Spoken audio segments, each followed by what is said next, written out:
今日介紹我哋今日整朱古力麵粉，所用嘅材料就係一包呢啲啦，或者其他都得。好氹一包冇味嘅棉花糖味，有味都好好食嘅。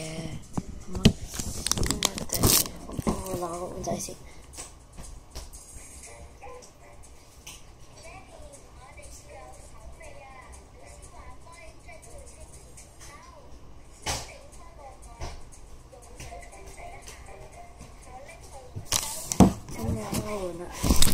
咁你揾得到嘅，咁我哋整朱古力，咁我就插一個先，落晒全部都得嘅，掟去微波爐整嘅，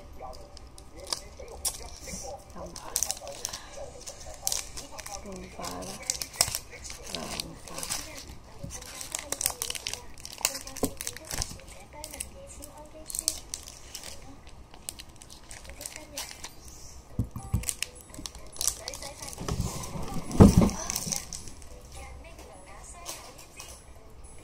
我哋擺微波爐叮2分鐘，食得㗎啦。咁我等陣。